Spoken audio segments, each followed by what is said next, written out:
രാവിലെ ചേച്ചി ഒന്ന് ക്ലീനിങ്ങിന്റെ പരിപാടി തുടങ്ങി കേട്ടോ. ചേച്ചി കിട്ടാൻ ഭയങ്കര ബുദ്ധിമുട്ടാണ് കേട്ടോ. പിന്നെ ഞാൻ കുറേ നാൾ ഹോസ്പിറ്റൽ കേസ് ആയതുകൊണ്ട് അങ്ങനെ വിളിക്കാതെ കുറേ നാൾ ഗ്യാപ്പ് വന്നായിരുന്നു. അതുകൊണ്ട് അവന്മാർ ചേച്ചി വന്ന് പറഞ്ഞ് എഴുന്നേറ്റോടെ ഓടി വന്നേക്കാണ് ഫൈസക്കുട്ടിനും സാമ്മുക്കുട്ടിയും കൂടെ. തുണി മടക്കുന്ന കേസ് കേട്ടോ എനിക്ക് ഭയങ്കര ബുദ്ധിമുട്ടുള്ള കാര്യം കേട്ടോ. പിന്നെ ചേച്ചി വന്നതെല്ലാം മടക്കി തരുവാണേ മോളിൽ നിന്നുകൊണ്ട്. കിച്ചണിന്റെ കൗണ്ടർ ടോപ്പ് ഒക്കെ ഞാൻ തന്നെ വൃത്തിയാക്കിയാലേ എനിക്ക് തൃപ്തിയാകത്തുള്ളൂ. പിന്നെ 2 കിച്ചണും ഞാൻ തന്നെ ക്ലീൻ ആക്കി കേട്ടോ. എന്നാലേ എനിക്ക് മനസ്സിനൊരു തൃപ്തി വരുത്തുള്ളൂ. ചിലർ വിചാരിക്കും ഇവർക്ക് എന്താ പ്രാന്താണോ ഇതൊക്കെ ഇവിടെ വന്ന് പറയാനായിട്ട്. ഓ ചുമ്മാ ഒരു രസം. വേറെ കൂട്ടർ പറയും ഇവിടെ എപ്പോഴും ഹാപ്പി ആയിട്ടാണല്ലോ ഇരിക്കുന്നത്, ഇവർക്ക് സങ്കടങ്ങളൊന്നും ഇല്ലേ. ഞാനും മനുഷ്യനല്ലേ, എനിക്കും സങ്കടങ്ങളൊക്കെ ഉണ്ട് എന്നും പറഞ്ഞ് എപ്പോഴും കരഞ്ഞോണ്ടിരിക്കാൻ പറ്റുമോ അല്ലേ. പിന്നെ ഒറ്റയ്ക്കിരിക്കുമ്പോൾ കുറേ കരയാറുണ്ട് കേട്ടോ. അതൊക്കെ ഇത് വീഡിയോ ആയിട്ട് ഇടാൻ പറ്റത്തില്ലല്ലോ, ഇടേണ്ടതല്ലേ ഇടാൻ പറ്റത്തുള്ളൂ. പിന്നെ വേറെ ചില കൂട്ടരുണ്ട് നമ്മൾ ഹാപ്പി ആയിട്ട് ഇരിക്കുന്നത് കാണുമ്പോൾ ഇവർ നശിച്ചു പോട്ടെ എന്ന് മനസ്സിൽ വിചാരിക്കുന്ന ചില ആൾക്കാരുണ്ട് കേട്ടോ. അതിനുവേണ്ടി മാക്സിമം കുത്തിത്തിരിപ്പുണ്ടാക്കുന്ന ചില ആൾക്കാരും ഉണ്ട്. നമ്മൾ മനസ്സിൽ പോലും വിചാരിക്കാത്ത കാര്യങ്ങളായിരിക്കും പറഞ്ഞു ഒപ്പിക്കുന്നത്. മാക്സിമം എങ്ങനെയൊക്കെ കുത്തിത്തിരിപ്പുണ്ടാക്കുക അങ്ങനെയൊക്കെ ചെയ്യുന്ന ആൾക്കാരുണ്ട് കേട്ടോ. നിങ്ങൾക്ക് അങ്ങനെ അനുഭവം ഉണ്ടായിട്ടുണ്ടോ? പക്ഷെ അവർ വിചാരിക്കുന്നില്ല പടച്ചവൻ അത് തിരിച്ചടിക്കുമെന്ന്. എൻ്റെ ജീവിതത്തിൽ അങ്ങനെ അനുഭവങ്ങൾ ഉണ്ടായിട്ടുണ്ട് കേട്ടോ, തിരിച്ചടി കൊടുത്തേക്കുന്നത്. മറ്റുള്ളവരെ നശിച്ചു കാണാൻ വേണ്ടി നമ്മൾ മനസ്സുകൊണ്ട് പോലും ആഗ്രഹിക്കാൻ പാടില്ല.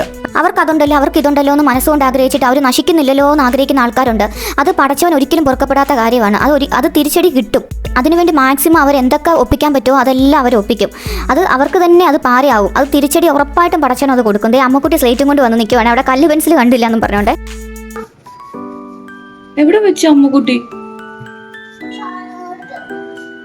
അങ്ങനെ കിച്ചണെല്ലാം ക്ലീൻ ആക്കിയത് ഇഡലി അടുപ്പത്ത് വെച്ചു. അങ്ങനെ സച്ചുവിന്റെ ഫൈസിയുടെ ഫ്രണ്ട് റയാനും കൂടെ എത്തിയതുകൊണ്ട് അവന്മാർ കളിക്കാൻ പോകാൻ തയ്യാറെടുപ്പിലാണ്. അവിടം വരെ പോയിട്ട് വരാം അമ്മ എന്നാണ് പറയുന്നത് ഫൈസി.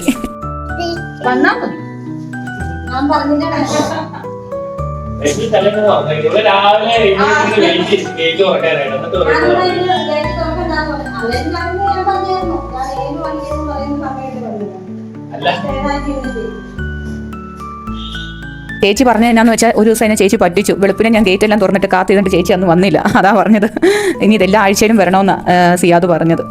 സിയാദ് പോകുന്നതിന് മുമ്പ് ജനലെല്ലാം തുറന്നിടാൻ വേണ്ടി ഞാൻ സിയാദിനെ ഏൽപ്പിച്ചു. അമ്മുക്കുട്ടിയാണെങ്കിൽ അതെല്ലാം എൻ്റെ കൂടെ നിന്ന് വലിച്ചു പറിച്ച് എല്ലാം കളയും. അതുകൊണ്ട് ഞാൻ സിയാദിനെ ഏൽപ്പിച്ചു. അവൾക്ക് ചേച്ചി വന്നാൽ പിന്നെ വേറെ ഒന്നും വേണ്ട, ചേച്ചിയുടെ കൂടെ പുറകെ ഇങ്ങനെ ഓരോന്നും ചോദിച്ചുകൊണ്ട് നിന്നോളൂ. ഭയങ്കര ഇഷ്ടം അവൾക്ക്. അങ്ങനെ സച്ചും പൈസയും വന്നത് ഇഡലി കഴിക്കുവാണേ. അടുക്കളയിലിരുന്നാണ് കൊടുത്തത്. ചേച്ചി അവിടെ തൂക്കുന്നുണ്ട്, അവിടെ ഇരുന്ന് കഴിക്കാൻ സമ്മതിച്ചില്ല ചേച്ചി. അതെന്നാ പറ്റി? പൊട്ടിപ്പോയോ? ആരാ പൊട്ടിച്ചേ? അപ്പാണോ പൊട്ടിച്ചേ? അവള് സമ്മതിക്കത്തില്ല അവള് ചെയ്തത്. എന്ത് നശിപ്പിച്ചാലും അവൾ ഒരിക്കലും സമ്മതിച്ചില്ല. ഒന്നെങ്കിൽ അപ്പാടെ പേര് അല്ലെങ്കിൽ സച്ചു പൈസ, അങ്ങനെ അവൾ പറയത്തുള്ളൂ നശിപ്പിച്ചത് ആരാന്ന് ചോദിച്ചാൽ. പിന്നെ അതേ റൂമെല്ലാം അവൾ വലിച്ചു വാരി ആകെപ്പാടെ മേക്കപ്പ് സാധനങ്ങളെല്ലാം വലിച്ചു വാരിയിട്ടേക്കുമായിരുന്നു. പിന്നെ അതെല്ലാം ഞാൻ ക്ലീൻ ചെയ്തു. പിന്നെ അടുക്കളയിൽ വന്നപ്പോൾ അതേ ചെടിയെല്ലാം നാശമായി.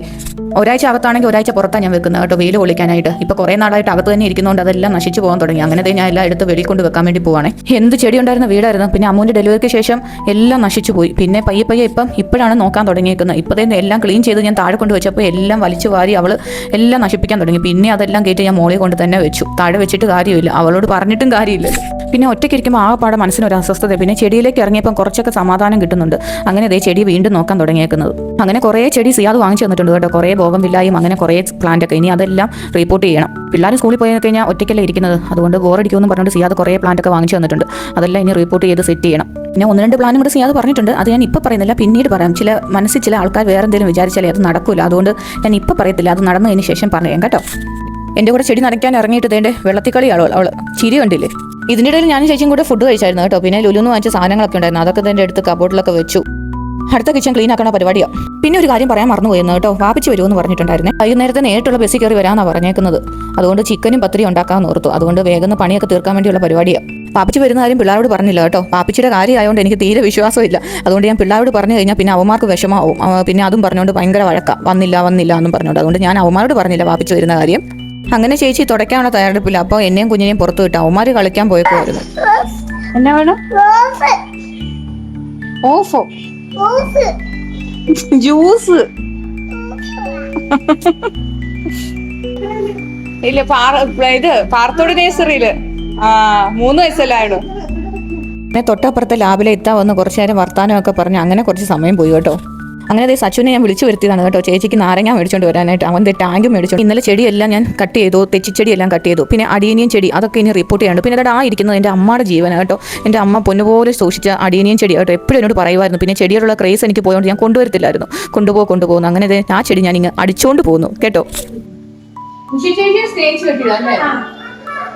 ഞാൻ ചേച്ചിയോട് ചെറിയ കൊച്ചു വർത്താനങ്ങളൊക്കെ പറഞ്ഞ് സ്നേഹിച്ച് കിട്ടിയതായിരുന്നു ചേച്ചിയുടെ ചേച്ചിയല്ല, അതൊക്കെ പറഞ്ഞുകൊണ്ടിരിക്കുക ആ കഥകളൊക്കെ കേട്ടോ. പിന്നെ ഇങ്ങനെയുള്ള ചില ആൾക്കാരെ ഒന്ന് നമ്മൾ അകമടഞ്ഞ് വിശ്വസിച്ചിട്ട് ഭയങ്കരമായിട്ട് നമ്മളെ ചതിക്കും. അവരെയൊക്കെ സൂക്ഷിക്കണം കേട്ടോ. നമുക്ക് പറയാൻ പറ്റത്തില്ല. മനസ്സറിഞ്ഞ് നമ്മൾ സ്നേഹിച്ചിട്ട് നമുക്ക് തന്നെ പണി തരുന്ന ചില ആൾക്കാരും ഉണ്ട് കേട്ടോ. ചിലരെ ഒന്നും വിശ്വസിക്കാനേ കൊള്ളത്തില്ല, ആത്മാർത്ഥമായി സ്നേഹിച്ചിട്ടുവേ. എൻ്റെ വീട്ടിൽ നിന്ന് പിള്ളേരെല്ലാം എത്തി. പിന്നെയും പൈസ പറയുന്നത് അവിടം വരെ ചവിട്ടിട്ട് വരാം അമ്മ, സൈക്കിൾ വിട്ടിട്ട് അവന് മതിയാവുന്നു. അങ്ങനെ ക്ലീനിങ് പരിപാടിയെല്ലാം കഴിഞ്ഞ് അടുക്കളയെല്ലാം ഞാൻ സെറ്റ് ചെയ്ത് വെക്കുവാണേ. ഒരു സാധനം വെച്ചാൽ എനിക്ക് തൃപ്തിയാകത്തില്ല കേട്ടോ. മാറ്റി മറിച്ചും എല്ലാം ഞാൻ വെച്ച് നോക്കും കേട്ടോ. എന്നാലും കുറേ പ്രാവശ്യം വെച്ച് നോക്കിയാലേ എനിക്ക് ഒരു മനസ്സിനൊരു സമാധാനം കിട്ടത്തുള്ളൂ. അവിടെ വെച്ച് ശരിയാത്തില്ല, ഇവിടെ വെച്ച് ശരിയാത്തില്ല. അങ്ങനെ അപ്പോഴത്തേക്കും സിയാദ് എത്തി കേട്ടോ. ഇന്ന് ഉച്ച വരെയായിരുന്നു ഡ്യൂട്ടി കേട്ടോ. അതിൻ്റെ ഇടയിൽ ഞാൻ ചോറും കറിയെല്ലാം വെച്ചായിരുന്നു കേട്ടോ. അതൊന്നും ഷൂട്ട് ചെയ്യാൻ പറ്റിയില്ലായിരുന്നു. അങ്ങനെ ആമോദേ ചേച്ചിയുടെ പുറത്തിറങ്ങി നിൽക്കുവാണേ.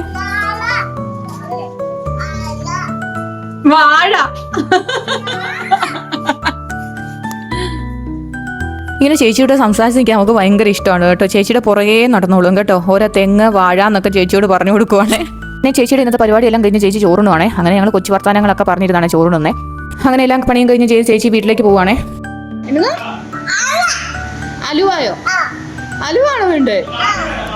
അതിൻ്റെ ഇടയിൽ ഞാൻ വാപ്പച്ചിയെ ഫോൺ ചെയ്യുന്നുണ്ട്. വരുമെന്നും പറഞ്ഞോട്ടെ പ്രതീക്ഷയോടെ ഞാൻ ചിക്കനും മേടിച്ച് കറി വെക്കാനുള്ള പരിപാടിയാണ് കേട്ടോ. നല്ല അടിപൊളി ചിക്കൻ കറിയും വെച്ച് പത്തിരി എല്ലാം ഞാൻ ഉണ്ടാക്കിയായിരുന്നു കേട്ടോ. അങ്ങനെ 5 മണിയായി 6 മണിയായി എവിടെ കാത്തിരുന്നിട്ട് ചിക്കൻ കറി എല്ലാം റെഡിയായി. ലാസ്റ്റ് ഫോൺ ചെയ്തപ്പോൾ പറയുക കടയിൽ പണിയുണ്ടായിരുന്നു, ഇന്ന് ഞാൻ വരത്തില്ല, പിന്നെ ഒരു ദിവസം വരാമെന്ന്. പിന്നെ ഞങ്ങൾ ഒന്നിച്ചിരുന്ന് പത്തിരിയും ചിക്കൻ കറിയും എല്ലാം കഴിച്ചു. പിന്നെ വീഡിയോസ് ഇഷ്ടപ്പെട്ടിട്ടുണ്ടെങ്കിൽ സബ്സ്ക്രൈബ് ചെയ്യാനും ലൈക്ക് ചെയ്യാനും ഷെയർ ചെയ്യാനും മറക്കല്ലേ.